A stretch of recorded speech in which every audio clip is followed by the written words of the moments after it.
मेरे प्यारे प्यारे बच्चों बच्चों की प्यारी प्यारी मम्मियों and not to miss प्यारे प्यारे papas.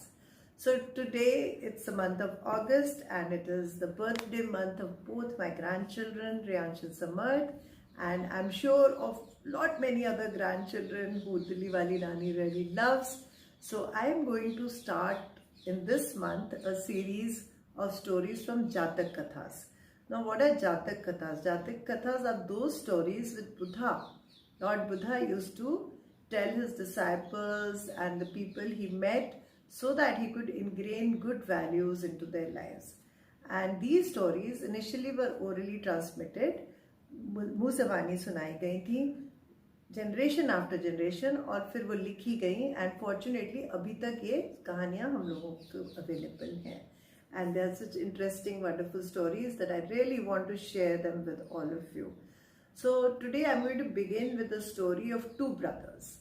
So all those families who have two brothers especially, be alert, and even if they're not two brothers, even if they're two sisters or siblings, it's a story about siblings, how one sibling can really help the other sibling attain enlightenment and attain understanding and live life in the correct way.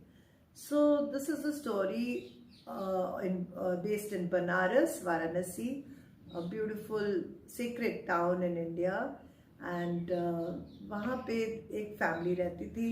There were the parents, the two mama, papa, and two brothers staying together.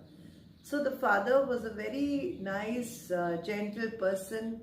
अच्छे से काम करते थे अपना, और ईमानदार थे, बहुत मेहनत करते थे, और उनके दोनों बेटे बहुत अच्छे से पढ़े थे, अच्छा घर-बार था. और दोनों बेटों में से पर जो बड़ा बेटा था, he was very honest, very kind, बहुत दयालु और बहुत ही ईमानदार बच्चा था. और जो छोटा था ना, वो थोड़ा सा शरारती था. अक्सर हमने देखा है कि छोटे जो होते हैं थोड़े से शरारती हो जाते हैं, है ना, बिकॉज एक तो उनके पास पापा होते हैं, एक उनका बड़ा भाई होता है, तो उन दोनों की शय में वो थोड़े से शरारती हो जाते हैं. तो शरारत के साथ साथ उसने दोस्तियां भी गलत कर ली. वो थोड़ा सा डिसऑनेस्ट हो गया, झूठ बोल देता था, गड़बड़ करता था, जो उसका बड़ा भाई बिल्कुल भी नहीं करता था. तो ऐसे थे दोनों बच्चे. अब जब वो बड़े हुए तो उनके फादर की अचानक ही डेथ हो गई. वो बीमार पड़ गए और वो मर गए. अब सारा काम का बोझ बड़े बेटे और छोटे बेटे पे आ गया. बेटे दोनों होनहार थे, पढ़े लिखे थे, तो दोनों काम करने लगे. तो एक बार क्या हुआ, जब बड़ा बेटा अपने फादर की किताबें खोल के देख रहा था, तो उसने देखा कि नदी के पार एक छोटा टाउन है बनारस के, और वहाँ पे एक आदमी का एड्रेस दिया हुआ था जिसने 1000 सोने की मोहरें उनके फादर से बोरो ली थी, लोन लिया था. तो वो मोहरें वापस देने का टाइम उसमें खाते में लिखा हुआ था और वो टाइम अप हो गया था. तो बड़े बेटे ने सोचा कि चलो ऐसा करते हैं, हम जाके इनसे मोहरें ले लेते हैं वापस. 1000 गोल्डन कॉइन्स से हमारे काम आएंगे, और टाइम तो हो गया उनका वापस देने का, और बिजनेस में भी थोड़ी सी कमी आ रही है, तो इसको हम वापस कर लेते हैं ले जाके. अब उन दिनों मोबाइल्स तो थे नहीं, ये तो था नहीं कि वो फ़ोन करते या कोई मैसेज देते. तो उन्होंने क्या किया, एक दिन प्लान बनाया, सुबह सुबह गए, किश्ती में बैठे और किश्ती वाले को बोला कि हमें नदी के पार ले जाओ, और ढूंढते ढूंढते उसके घर पहुंच गए जहाँ पे वो पता दिया हुआ था, जहाँ पे वो रहता था सेठ. और उनको जाके उन्होंने बोला कि हम इनके अपने पिता का नाम लिया और बोला कि हम उनके बेटे हैं, और हमें ये पता लगा है कि आपने हमारे पापा को 1000 गोल्ड कॉइन्स वापस करने थे, तो हम वो लेने आए हैं, आपको क्या याद है. तो जो आदमी था ना, वो भी बड़ा ईमानदार था, कहता तो कह देता, मुझे तो कुछ याद नहीं है ना. आजकल के ज़माने में तो ऐसे लोग बहुत होते हैं. पर उसने देखा कि 2 जवान बच्चे आए हैं, उनको ज़रूरत होगी, और वो भी बड़े अच्छे लग रहे थे. तो आदमी बड़ा ईमानदार था. उसने कहा तुम इतनी दूर से आए हो, कोई बात नहीं, बैठो, पानी वानी पियो. उनको कुछ नाश्ता खिलाया और अंदर जाके एक पोटली ले आया, उसमें कुछ सोने की मोहरें थी. अब वो सोने की मोहरें उसने सारी उनके आगे रख दी. उसने कहा बेटा तुम लोग ये गिन लो कितनी है. तो जो छोटा बेटा था वो बड़ा खुश हो गया. उसने सारी की सारी पोटलियाँ उल्टी करी और फटाफट गिनना शुरू कर दिए. 1 2 3 4 5 10 20 100. 200, 300, 400, 500, 600, 700, 800, 900, कितने हो गए? 1000, पूरे 1000 गोल्ड कॉइन्स उसने उन्हें वापस कर दिए। तो बड़ा खुश हो गया, उसने पोटली बांधी और बोला भैया चलो मिल गए हमें वो 1000 गोल्ड कॉइन्स, ये तो बहुत अच्छा हो गया। उन्होंने उसको, दोनों भाइयों ने धन्यवाद किया और जाके वापस किश्ती में बैठ गए। उसको बोला चलो वापस चले। अब जो छोटा था ना बेटा, उसके मन में थोड़ी सी शरारत आ गई, क्योंकि वो जब गिन रहा था कॉइन्स, वो सोच रहा था इतने सारे कॉइन्स हैं, अगर ये मुझे सारे ही मिल जाएं तो कितना अच्छा हो ना, मेरे को किसी को देने ना पड़े। उसका मन नहीं कर रहा था, तो लालच आ गया उसके मन में। तो उसने अपने भाई को बोला 2 मिनट रुको, मैं अभी आया। और वो जल्दी से भागा गया और उसने क्या किया, छोटे छोटे पत्थर ना 1000 कॉइन्स के बराबर के जोड़े और पोटली में पत्थर भर दिए। और जो 1000 कॉइन्स थे वो एक दूसरी पोटली बना के उसको अलग से रख लिया जेब में, और उसको अपने पिजामे में छुपा लिया अलग अलग पोटलियों को। और उसने मन ही मन सोचा कि मैं क्या करूँगा। सोचो क्या सोचा होगा, शरारत क्या आई होगी, सोच सक रहे हो? हाँ, कुछ तो बच्चे ठीक सोच रहे हैं। तो उसने क्या किया, जब किश्ती में बैठा, थोड़ी देर बीच में जब नदी में पहुंचे तो थोड़ा सा उठा और ऐसे हिल हुल के जैसे कि बैलेंस खराब हो गया, उसने एक पोटली पानी में गिरा दी। और पानी में गिरा के शोर मचा दिया, भैया भैया सोने के कॉइन्स तो पानी में गिर गए, सोने के कॉइन्स तो पानी में गिर गए, अब हम क्या करेंगे? तो भैया बड़ा शांत था, बड़ा, मैंने आपको पहले बताया, दयालु था, ईमानदार था और बहुत ही समझदार इंसान था। उसने कहा चल बेटा कोई बात नहीं, अब गिर गए तो अब तो कुछ हो नहीं सकता ना, अब तो गिर गए तो तू आराम से बैठ, अब घर चलते हैं, ऐसी कोई बात नहीं, अब जो नहीं था किस्मत में वो चला गया। अब उसने उसको डांटा भी नहीं, क्योंकि कोई फायदा नहीं था, उसकी उसके हिसाब से गलती नहीं थी, कुछ नहीं बोला उसने उसको। और वो लोग घर पहुंच गए। अब जब घर पहुंच गए तो सोचो क्या हुआ होगा।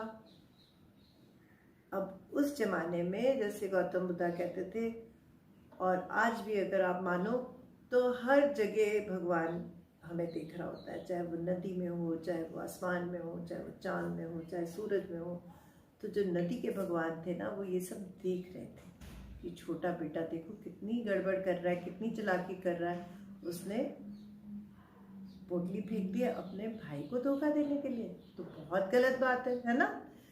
तो नदी भगवान थोड़े से नाराज थे उस बात से, छोटे वाले बेटे से।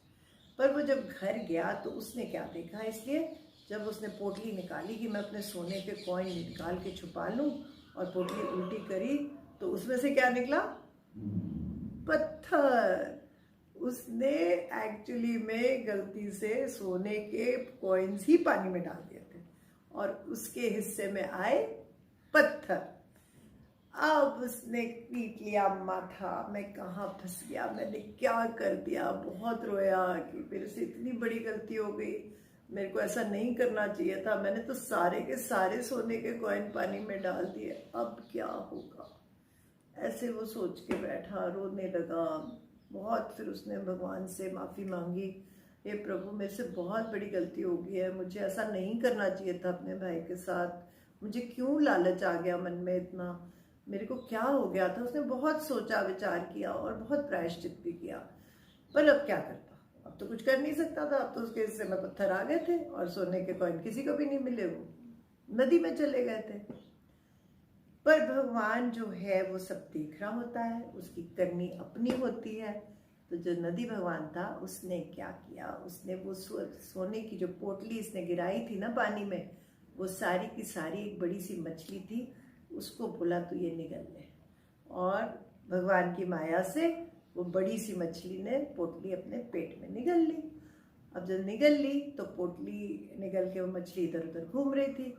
अगले दिन जो दोनों भाई के गांव के मछुआरे थे, उनकी बड़ी अच्छी दोस्ती थी दोनों भाइयों से। जवान मछुआरे थे, उन्हीं के साथ स्कूल गए थे, पढ़े थे।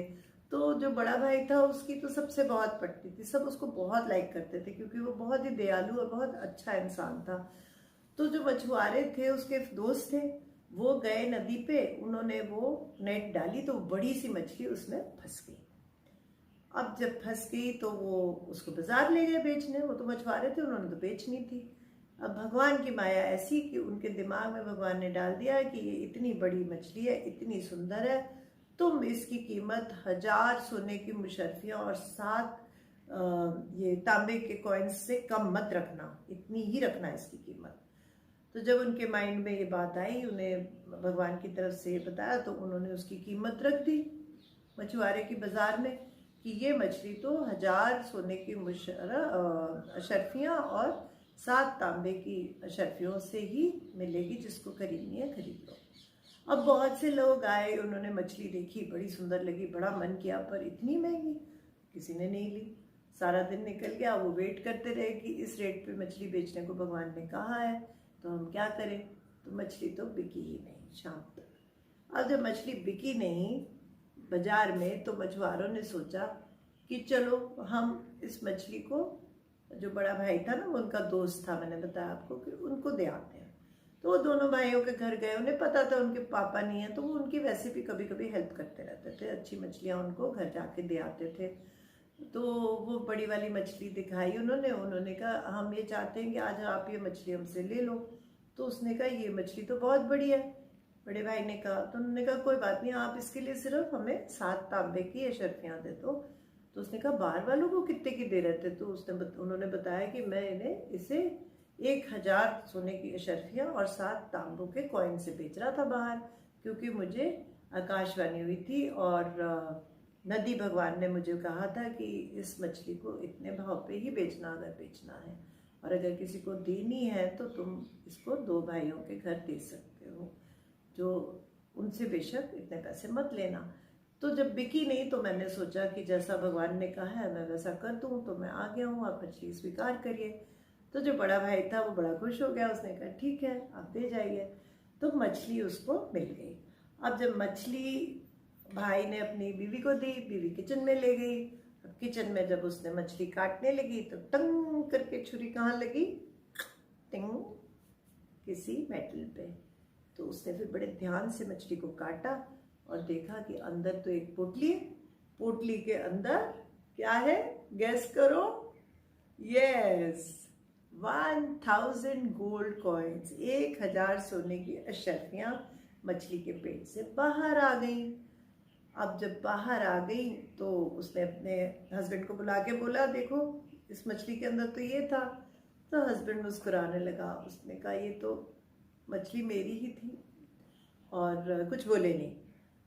अब जब बोले तो फिर उन्होंने क्या करा, छोटे भाई को बुलाया और बोला देखो भगवान ने हमें हमारे कॉइन्स वापस कर दिए हैं, और ये 1000 सोने की अशर्फियाँ, इसमें से मैं 500 तुम्हें देता हूँ, 500 मैं रखता हूँ, क्योंकि जितना भी सामान हमारे माँ बाप का है उसमें आधे हकदार तुम हो ना, तो तुम ये 500 अशर्फियाँ ले जाओ।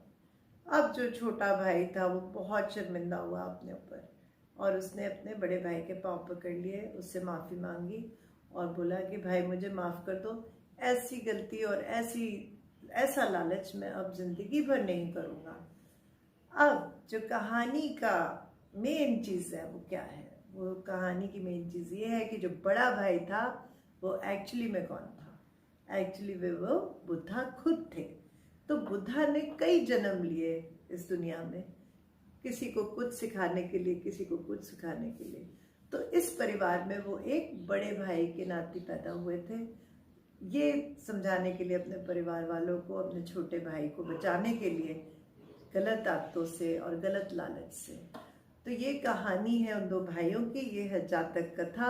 आई होप आपको बहुत अच्छी लगी होगी, और अगर अच्छी लगी है तो ज़रूर शेयर करना, कमेंट करना और मुझे बताना कैसी लगी। और मैं जल्दी ही एक और बहुत अच्छी जातक कथा आपके लिए लेके आऊँगी।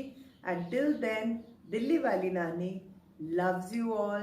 Take care, stay home, stay safe, and wait for my next